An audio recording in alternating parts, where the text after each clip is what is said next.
la clase de ahora es osteoarticular de cabeza y columna. Ah, Este es un tema un poquito bastante amplio porque toca todo lo que es osteoarticular. Cuando hablamos de todo osteoarticular hay que ver causas, razones, ¿por qué? Porque muchos de los pacientes vienen con patología osteoarticular. Los pacientes que vienen con patología osteoarticular comúnmente relacionamos con importante, igual es el dolor. El motivo de consulta en la mayoría de los pacientes es el dolor. Dolor osteoarticular, ¿no? O sea, un dolor generalizado. Entonces, cuando nos viene este grupo de pacientes, nosotros tenemos que enfocar a uno, motivo de consulta, que siempre insistimos, ¿no? Uno es por qué viene el paciente. Y siempre hago realce en esta parte porque nos estamos confundiendo con otras enfermedades que además trae el paciente, pero que no es motivo de consulta.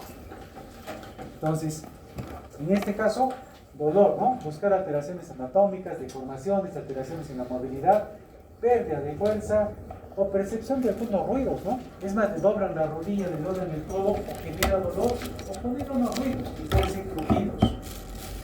Es importante la edad, sexo, religión, raza y hábitos. Un odontólogo, por ejemplo, con la postura que adopta al trabajar, genera dolores, sobre todo a nivel dorsal, a nivel lumbar. Ustedes también cuando hagan la especialidad va a depender mucho qué especialidad hagan para que tengan algunas dolencias, ¿no? Imagino. Antecedentes hereditarios, osteoporosis, si tiene rota o si tiene algún tipo de alteraciones genéticas, por ejemplo, asociadas a sus padres, ¿no? Antecedentes personales, lugar de residencia, ¿nos interesará? Es posible, doctor. ¿Por qué bandera sería posible el lugar de residencia? Bueno, me parece que en el lugar, por ejemplo, de climas fríos, se tiene la incidencia más grande de enfermedades osteoarticulares, ¿no? Como son ¿Dónde? la en la sierra, ¿Por qué? artrosis y artritis, ah, por la ausencia de humedad.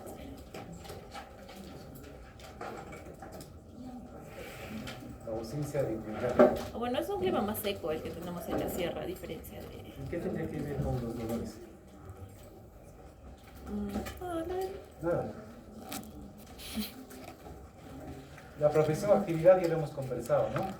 Incluso algunas personas que hacen algún tipo de actividad deportiva, a veces que lo vuelven en tema profesional. Por ejemplo, la epicondilitis o la epitrofleitis, ¿no es cierto? Codo del golfista, codo del tenista. Codo del golfista, una epicondilitis, no, pero epitrofleitis. Y epicondilitis, codo del tenista. Bueno, ¿cómo vamos a interrogar? Lo mismo que hacemos para dolor o para cualquier otro signo o síntoma que nos interesa averiguar. ¿Dónde? ¿Cuándo? ¿Cómo empezó? ¿En qué circunstancia? ¿Cómo es? ¿Su intensidad? Otras manifestaciones asociadas. ¿Cómo está evolucionando? ¿Cuál fue la respuesta al tratamiento si es que recibió? ¿Existe otra sintomatología inflamatoria? ¿Por qué, por ejemplo, si aparte de la molestia que es el dolor, existiera otra patología inflamatoria? Llámese rubor, calor, incremento de volumen, amenaza el dolor. Porque no es lo mismo decir artralgias a decir artritis. Las artralgias son dolores Toda la articulación. en la articulación. En cambio, la artritis es un dolor con inflamación. ¿No es cierto? Entonces, ¿cuál es el grado de capacidad funcional? Si ese dolor le permite caminar, o tal vez ese dolor no le permite ni siquiera movilizarse al paciente. Y eso es muy frecuente. Pacientes que tienen dolores de cadera, dolores de rodillas, que apenas pueden movilizarse. Entonces es importante qué tanto le molesta, a qué punto le molesta. ¿Dónde se localiza el dolor, por ejemplo? No es lo mismo que se localice, insisto, en lo mismo en el hombro, porque es muy común, por ejemplo, en los pacientes que hacen mucho esfuerzo físico con las extremidades superiores, sobre todo la derecha, los diestros, empiezan a tener el famoso síndrome del hombro doloroso, o de los manguitos rotadores. No es lo mismo que localice yo el dolor en el hombro derecho, que diga todas las articulaciones, o sea, derecha, izquierda, codo, hombros, columna, como por ejemplo pasa en la fibromialgia reumática. Es muy común, ¿eh? Yo veo con mucha frecuencia mucho paciente que le duele todo. Después, ¿cuándo se presenta? ¿Y cómo empieza el dolor? Voy a poner un ejemplo. En la artritis reumatoidea, el paciente se levanta en la mañana y tiene un dolor y un entumecimiento generalizado de todo el cuerpo, que en el transcurso de las horas se va soltando. ¿No es cierto? O paciente que consume diuréticos tipo hidroclorotiazida y además asocia mucho consumo excesivo de alcohol y carnes rojas y al día siguiente se levanta con mucho dolor, sobre todo en el dedo gordo del pie. ¿No? Entonces es importante preguntar. Hace poco, esta semana que pasó, tuve 2 pacientes con los, curiosamente, ¿no? Con los pies rojos, bien rojos, a nivel del dedo gordo del pie. Y yo les pedí el ácido úrico. Y cuando les dosaba ácido úrico, los valores eran normales. ¿Es gota o no es gota? Es hiperuricemia. No había fiebre, no había otra manifestación, solo el dolor localizado a nivel de esa zona. Con ácido úrico normal. No normal, pero un poquito al límite superior, pero normal. Sí es gota. Así como no todas las hiperuricemias producen gota, no todos los ataques de gota están asociados necesariamente a valores muy altos de ácido úrico. Tratamiento, claro, no le vas a dar mucho allopurinol, ¿no? Porque el allopurinol es para disminuir el ácido úrico. Si el ácido úrico está normal, claro, le das una dosis baja, pero usas más antiinflamatorios. 2 pacientes en una semana. Y con dolores muy intensos o muy fuertes. Ahora, ¿en qué circunstancias aparece el dolor? Como les decía, ¿no? A ver, estrés y dolor osteoarticular, ¿en qué casos?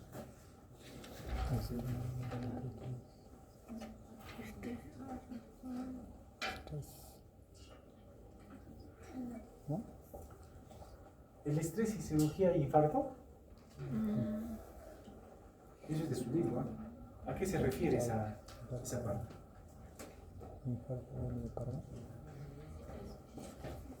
Diuréticos hiperuricemiantes, ¿no es cierto?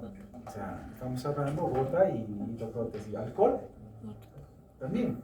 Alteraciones en la dieta. Traumatismos. Drogas. Artritis séptica, ¿no? Homosexualidad, artritis asociada a HIV o artritis viral. Corticoides. Necrosis avascular. Es muy común la necrosis avascular por dosis altas de corticoides. Yo cuando me formaba en la residencia veía muchos pacientes con necrosis aséptica de la cadera asociado al uso de corticoides. Por ejemplo, faringitis y la artritis reactiva. Las faringitis con las artritis reactivas. ¿Qué es una artritis reactiva? Es una artritis que se va a producir sobre todo en una extremidad, en una articulación, sobre todo a nivel de las rodillas. Y esa artritis generalmente produce signos inflamatorios y normalmente se presenta la 3ª semana después del ataque infeccioso. Es decir, puede ser después de un proceso infeccioso bacteriano viral que las vías respiratorias.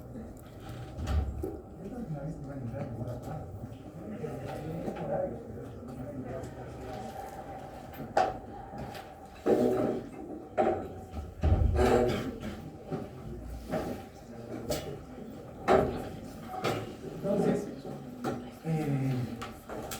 hay que valorar mucho a qué se está asociando. Muy bien. Ahora, casi lo mismo, ¿no? Manifestaciones asociadas. Miren, por ejemplo, compromiso de aparatos y sistemas y enfermedades reumatológicas. Muchas patologías se asocian a enfermedades reumatológicas. Por ejemplo, vamos a recordar la artritis reumatoidea, la artritis, la fiebre reumática, que afecta también las articulaciones, las artritis migratorias, las artritis inflamatorias, la gota, las artritis por pseudofistales, Y se dan cuenta, hay un montón de patologías como las vasculitis, por ejemplo, que se asocian a patologías osteoarticulares. Obviamente las traumáticas en nuestro medio son muy frecuentes, ¿no? Sobre todo los que hacen mucho deporte o hacen fútbol, ¿no? Que con mucha frecuencia vemos lesiones osteoarticulares. A veces se emociona mucho con el fútbol y está llegando a fracturas de clavícula, ruptura del tendón de Aquiles, fractura de tibia, no sé, tiene mucha, sobre todo mujeres están llegando, ¿no? Hace 2 días hice riesgo quirúrgico a 2 pacientes, a 2 chicas, ¿ah? Sí, de la edad de ustedes. Con fractura de clavícula, que tan fuerte juegan como para fracturar, o sea, y parecen chicas, ¿no? O sea, imagino que juegan un poco más suave, ¿no? Pero sí, ¿no? Está pasando eso. Sí son. Cómo evoluciona el dolor y respuesta al tratamiento, ¿no? Ahora, siempre yo pongo este parámetro como algo importante. Y voy a volver a repetir. Una cosa es la artralgia y otra cosa es la artritis. Porque muchos pacientes les van a venir y les van a decir, me duele la rodilla. Valoren esa rodilla. Si solamente es dolor o ya tiene signos inflamatorios. Con la famosa tetraesenso, ¿no es cierto? Rubor, calor, eritema y tumefacción. Ahora, a lo que tenemos que llegar, las manifestaciones semiológicas cuando evaluamos las diferentes estructuras anatómicas en cuanto a la cabeza y la columna. Recordar que tenemos 3 tipos de articulaciones. Entonces, de estos 3 tipos, nosotros tenemos que aprender a reconocer cuáles son las que más nos interesan.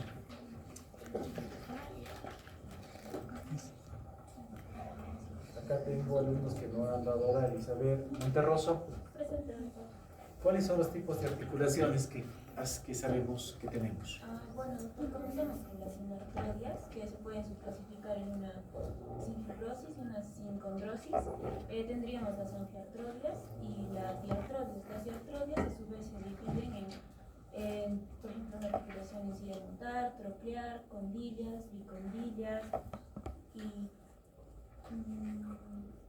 también en pivotes, si no me equivoco. Y serían esos 3 tipos de articulaciones. Bueno, las grandes. las grandes. Y las articulaciones, porque nosotros vamos a valorar a nivel del cuello, ¿en qué grupo de articulaciones están? Bueno, pues, por ejemplo, la temporo... no, cuello, eso no es tu cuello. ¿Sí? Cuello, perdón. Cuello sí. Casi sin su caso. Perdón. Yo. Angiartrosis. Las angiartrósicas, ¿no?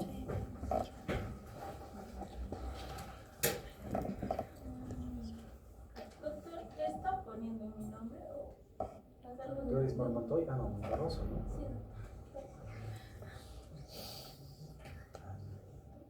Tienes razón. Ah, bien. Entonces, miren esta parte, ¿no? Del cráneo. Claro, las articulaciones del cráneo no las vamos a poder valorar, ¿no? Porque la mayoría, por no decir todas, son sin artrosis. Entonces, pero hay una articulación que sí es diartrósica, que es la articulación temporomandibular. Pues hay varias técnicas para valorar esta articulación. Y una de las patologías más frecuentes de esta articulación justamente son las luxaciones anteriores o posteriores. Y con mucha frecuencia se confunden con parálisis facial.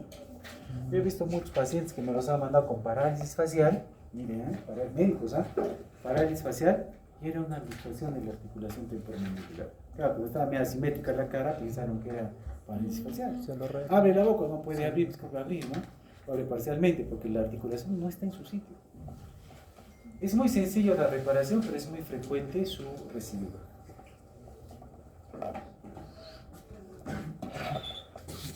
Ya, en esta articulación temporomandibular, como les decía, no es muy frecuente. Entonces, ¿qué vamos a hacer para valorar esta articulación? Primero, apertura, lateralización y cierre.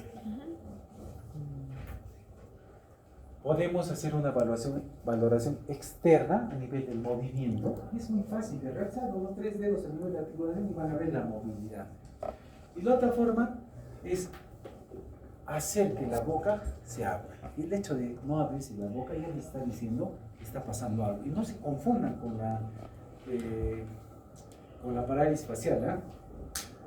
Podemos ver una inspección estática y una inspección dinámica, ¿no? La estática al verlo simplemente, y la dinámica al decirle mueve la articulación temporomandibular. Le dirán pues abre y cierra la boca, mientras lateralice la boca. Y después tenemos una palpación, ¿no? Una palpación externa y una palpación interna. Nos ponemos guantes y metemos los dedos pulgares para ver cómo está. Le decimos al paciente que cierre y abre sin necesidad de que nos muerda, ¿no? Sin idea. Entonces, acá está la articulación. Y con mucha frecuencia se va adelante, más raramente se va atrás, lo más común es que se vaya adelante, ¿no? Después vamos a ver lo que es la columna vertebral. La columna vertebral de por sí tiene curvaturas, en sentido antero-posterior como en sentido lateral. Y son curvaturas fisiológicas. Cuando estas son marcadas, ya vamos a hablar de cifosis, escoliosis o lordosis. Cierto normal.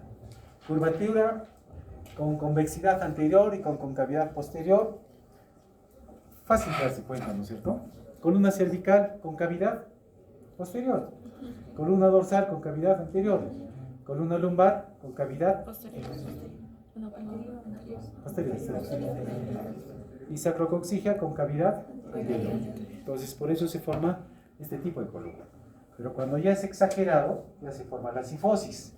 Cuando la convexidad posterior es marcada, se llama cifosis. Lordosis, cuando la concavidad posterior es marcada, es decir, cuando la columna lumbar está muy adelante. O cuando la columna dorsal está muy hacia atrás, se llama cifosis. Y cuando la columna lumbar está muy marcada hacia adelante, se llama lordosis.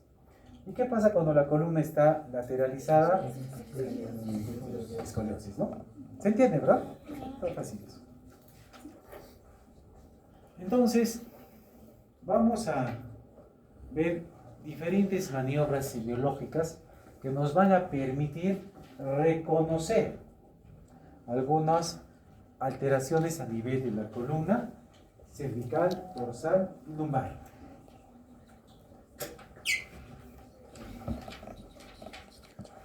Voy a empezar, a ver, Montoy. ¿No está?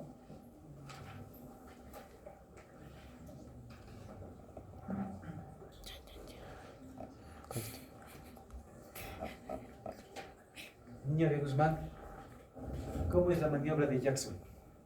La manera de Jackson es pedir Columna cervical, ¿verdad? es pedir al paciente que incline la cabeza y generamos una presión con los dos miembros a nivel de la cabeza para saber si presenta dolor. Cuando presenta dolor se asocia a procesos degenerativos y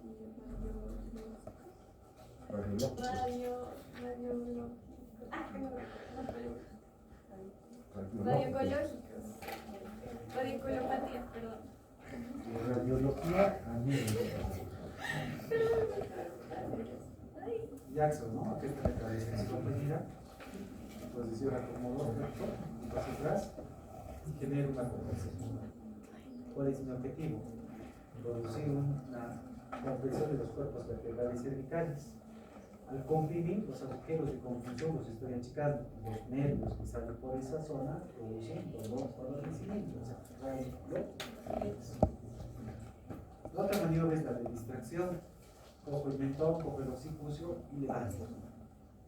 Con eso estoy descomprimiendo los cuerpos vertebrales y estoy aliviando dolor si es que fuera una radiculopatía. Y el dolor va a persistir si es que es un tema muscular. ¿Se entiende, verdad?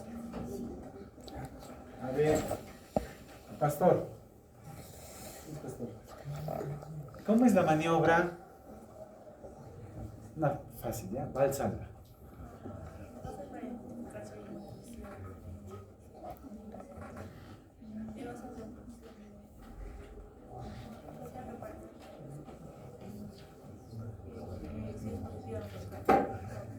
Después me está riendo y de tan fácil no puede contestar, ¿no?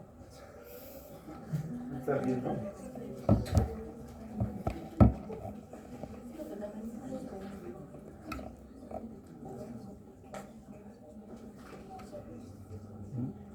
Tienes que ver pastor, ¿eh? Y acá, maniobra de Otto en columna dorsal. Se hacen dos marcos en la columna dorsal, hay que ver los crecimientos con los nopales, si no hay es una espondilosis incrusante.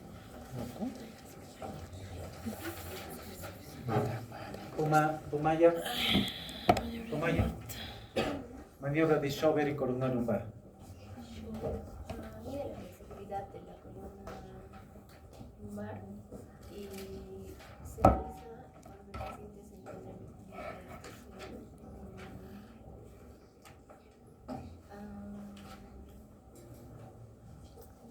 No le digo.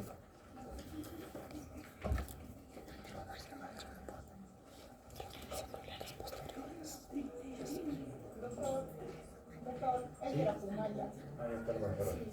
A ver, ella es Tomaya, ¿no? De arriba es Yaca. Puma, ¿no? Se ha saltado. ¿Están bien sus notas? ¿Estoy bien? ¿No veo bien? Ya, a ver. He empezado acá, ¿no? Niña de Guzmán. Después Pastor no ha contestado. Después Pillaca. ¿Quién era Pillaca? No has contestado. Después viene a Puma. Puma me lo he preguntado. Y después viene Puma. A ver, Puma, estás ahí.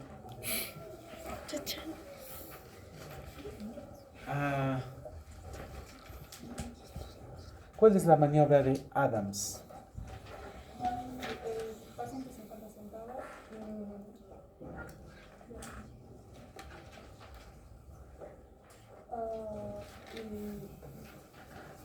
Espera. Entonces, con la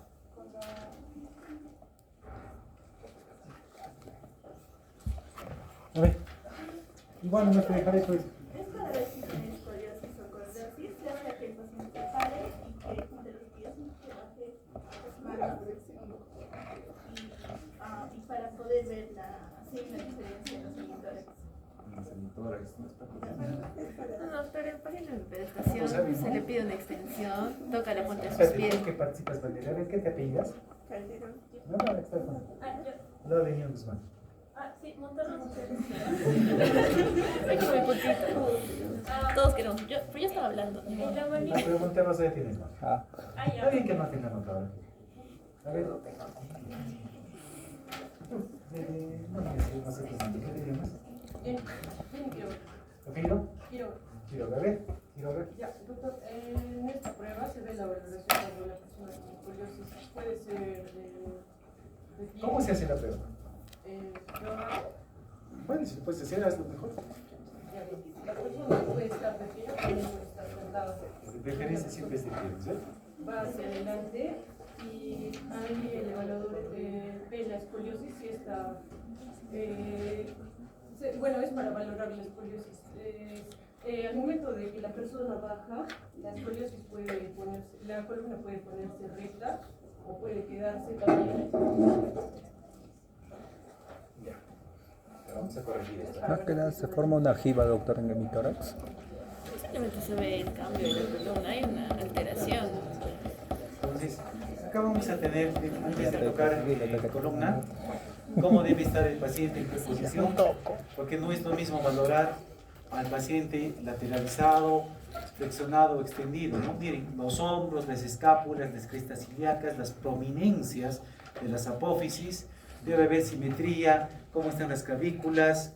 Entonces, estos parámetros tenemos que medir a la inspección. Y al realizar ya las maniobras semiológicas, vamos a pasar primero con la, vamos con la plomada. ¿Cuál es la prueba de la plomada? Paciente. Soy paciente, peor es que te pregunte yo. Ahí nomás. Cojo séptima cervical, plomadita como aquel, palito, así como un mismo constructor. Y cojo en sentido caudal y hago que el cordel pase en la línea interglútea. Esa es una maniobra. La otra maniobra es la maniobra de Adams. Junta tus pies. Hacia adelante, ¿verdad? Los dos manos. Hasta abajo, más abajo, más abajo.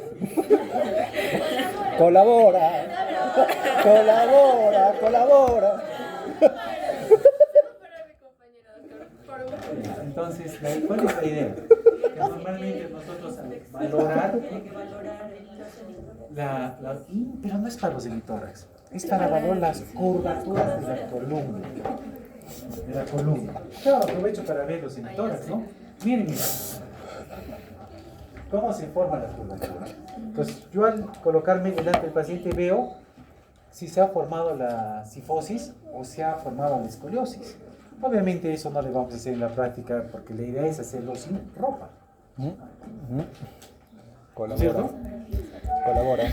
Si no, ¿cómo voy a ver pues, detrás de su chompa? Colabora.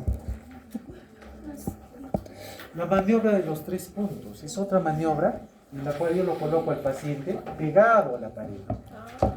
Espero que los talones, la parte alta de los glúteos y el occipucio llegue a la pared. En la cifosis no va a llegar la pared, se va a formar la famosa flecha de Fourier, que es una flecha o un espacio que se forma entre la columna cervical y la pared. Acá tenemos la famosa maniobra de distracción que hemos hecho ya con vuestra compañera, la maniobra de compresión o de Jackson. Y lo que les decía, ¿no? Tratamos de comprimir los cuerpos vertebrales y ver cómo están las raíces nerviosas. Maniobra de Valsalva. ¿Cómo se fue eso? Simplemente hacemos fuerza. El libro dice, ¿no? Se pone en el dedo pulgar. Simplemente hagan un esfuerzo en el cual incrementen la presión intraabdominal. Y esa maniobra de Valsalva no es propia de columna, lumbar, dorsal, cervical. La utilizamos para varias cosas. ¿Cuál es nuestro objetivo? Incrementar la presión intraabdominal. Y en este caso, para producir compresión a nivel de las raíces nerviosas y producir dolor. También para ver hernias, ¿no? Ver la maniobra de Valsalva, se obstruyen sus hernias, ¿no? Maniobra de deglución, maniobra de Adson, la maniobra de Sporn, ¿no? Es otra variante para columna cervical. Lateralizo la cabeza del paciente. Colabora. Y hago golpecitos. Oh, positivo, positivo. ¿Positivo qué? Hay que intubar. Yo digo que tenemos que cortarle la pata. Eso es positivo, porque estoy confundiendo la nerviosa tener una radiopatía, porque esto es una bordera.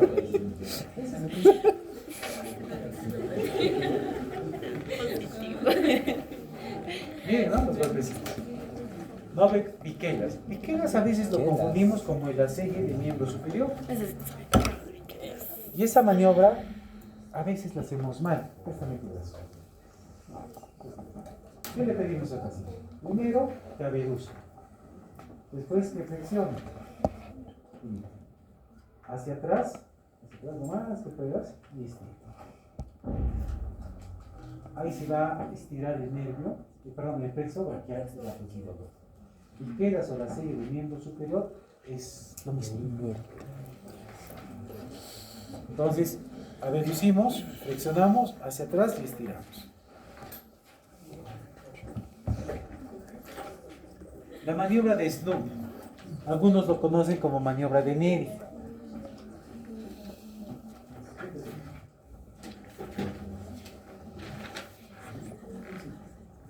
Miren, ¿no? ¿Qué estoy buscando? Primero, flexionar el cuello. Y busco dolor. Y luego le hago estirar la pata. No sé. Y ahí incrementa el dolor. Eso es un Snoop o Neri. Lo mismo.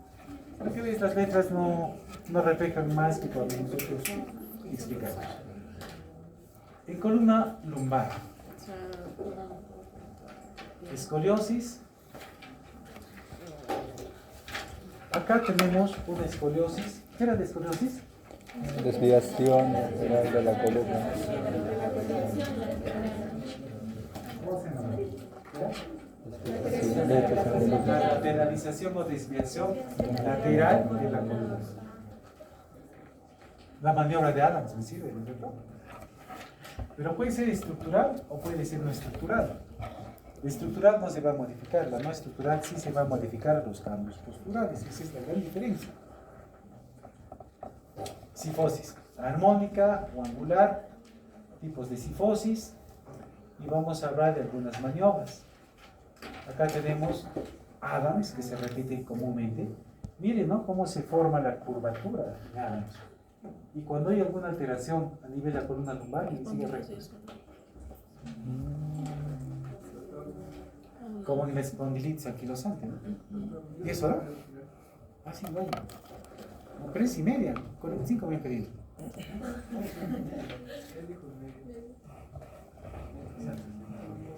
Ya vaya. ¿Qué tanto nos va a calificar?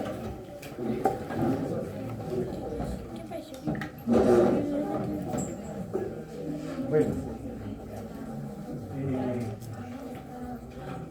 ya que se han ido, también se les he dicho, su horario de práctica es entre 8 a 11 de la mañana, entre 8 a 11. Y nosotros debemos ser respetuosos de nuestros horarios, así como de nuestros horarios de ingreso a clases. Conmigo entran a las 8 de la mañana las prácticas y se van a 11 de la mañana. Y si ustedes pueden, se quedan un poco más. Si es que pueden. Pero si es que no pueden, yo no me voy a molestar si se van a las 11 de la mañana. Sería absurdo que yo me moleste porque mi horario acaba a las 11 de la mañana. Porque eso es mi horario. ¿Me dejo entender, no es cierto? Yo hago de 8 a 11, pero si ustedes se pueden quedar hasta las 2, etc., bien, pero porque ustedes pueden. Pero si no pueden, yo me voy a oponer a lo que ustedes dicen. Lo mismo me pasa con clases teóricas. Muchos de ustedes llegan, o llegaban, ¿no?, tipo Richard, 8:20, ¿no?, y se ha hecho poner 00. Porque no pueden llegar a esa hora, todos respetamos horarios. Porque esos son los principios para que todos nos llevemos bien. Yo me llevo bien con los otros docentes porque respeto mi horario y hago que su horario se respete. ¿A qué va el comentario? Por ejemplo, si ellos llegan tarde a la práctica, yo fácilmente le debería decir a la doctora, su horario no es ese. ¿Por qué está interrumpiendo mi clase para que se vayan a sus clases? Porque eso no está bien. Pero como no tengo ánimos de pelearme con nadie, no es la idea, pues estoy dando el permiso. Pero no debe de ser así, ¿no? No es todo igual. Todos nos adecuamos sobre la ya no nos vamos a pelear con la doctora. No creo que pase nada si se van un poco antes, ¿no? Pero ese parámetro, chicos, tómenlo siempre en cuenta, ¿no? Si ustedes llegan a una práctica y me lo van a decir a mí y les ponen 0 cuando no es su horario, tienen el derecho a decir, no era mi horario y tenía otro cruce. A no ser que ustedes hayan estado de acuerdo, ¿no? En este caso no creo que hayan estado de acuerdo 5:30 si saben que tienen que sacar de 4 a 5, ¿no? A veces supongo que les van a pedir recuperatorio por último, ¿no? Ahora voy a poner otro ejemplo. Si yo cambio el horario porque tengo X cosas que hacer, yo me acomodo al horario de ustedes, en el cual todos ustedes pueden recuperar. Y viceversa. Ustedes me piden a mí que yo cambie, y si es que lo cambio, se me pone a mi horario, porque ustedes me lo han pedido, ¿no es cierto? Obviamente tratemos de que no suceda eso, ¿no? Pero estas cosas no están tan bien, no me agradan mucho, porque todos tenemos un horario, y todos debemos respetar los horarios. Bueno, continuamos. Dorsal la serie. La otra maniobra típica es la serie, ¿no? Y nuestro modelo. Se fue el maniquí. La serie es un paciente que se va a echar y nosotros vamos a elevar la pierna. Se supone que esta pierna estaba como esta y yo la he elevado. Dense cuenta que la rodilla está recta y mientras va elevándose, si genera dolor entre 0 a 70 es patológico. Si de 70 hacia adelante, 90, no creo que llegue hasta 180, eso sí le duele, pues es parte del Y el ACG invertido, o posterior para algunos autores. Miren cómo se flexiona y se levanta la rodilla y genera un dolor a nivel del ciático. Maniobra de Neri, ¿no? Que hicimos con Cristi ¿se llama? Cristel. Es lo mismo, solamente que le hicimos estirar. Suena, ¿no? Estiró la pata, ¿no? Estiró la pierna. Schober. ¿Quién no supo cuándo está Schober? Sí preguntó. Sí preguntó. Sí, pregunté, ¿no? Sí preguntó. Schober. S1, L5. Porque a veces ustedes me ponen es en L5, pero L5 es muy amplio. S1, L5 y 10 centímetros en sentido caudal. Y le hago flexionar. Y a la flexión tiene que subir hasta 15 centímetros. Y a la extensión bajar hasta 7, 8. Y esto también se repite en la maniobra de Adams. Si este paciente va a tener un Schober negativo, el Adams también lo va a tener alterado. Y las articulaciones sacroiliacas, ¿no? Acá hay un famoso punto que yo siempre busco en mis pacientes que atiendo. Porque dicen, me duele la cintura, y son bien gorditas. Si ustedes apretan la articulación sacrocoxígea a nivel de la esquina ilíaca póstero superior, es el famoso punto de Forrester Jacqueline Rotes-Queirol, y les va a doler. Y eso te traduce una sacroiliitis. Y es típico, ¿no? A lo que algunos autores conocen como síndrome de dolor lumbar bajo. Y luego tenemos las otras maniobras más sencillas, ¿no? Volman. Echamos al paciente, cogemos las espinas ilíacas anterosuperiores y abducimos. O sea, abrimos. Y la de Eriksen, cruzamos las manos, juntamos. ¿Cuál es el objetivo? Mover la articulación sacro. Patrick Farabeo, el famoso 4, lo que les hacen hacer cuando llegan a sus casas los sábados en la noche, de luchada, ¿no? O sea, el 4. Ya. La esquina ilíaca anterior superior y la rodilla, ¿no? Y los abduces, ¿no? Es hinchado, ¿no? Sí. Esta es otra maniobra de Geisler, ¿no? Paciente, inflexión y hace caer la cadera. Y algunas orientaciones de las articulaciones sacroiliacas, ¿no? Como las sacroileitis, ¿no? Los fibróticos, tumores óseos. Y bueno, estas son las maniobras osteoarticulares de columna, de cabeza y columna, locomotoras de cabeza. La siguiente clase, chicos, es postexano. He estado armando postexano.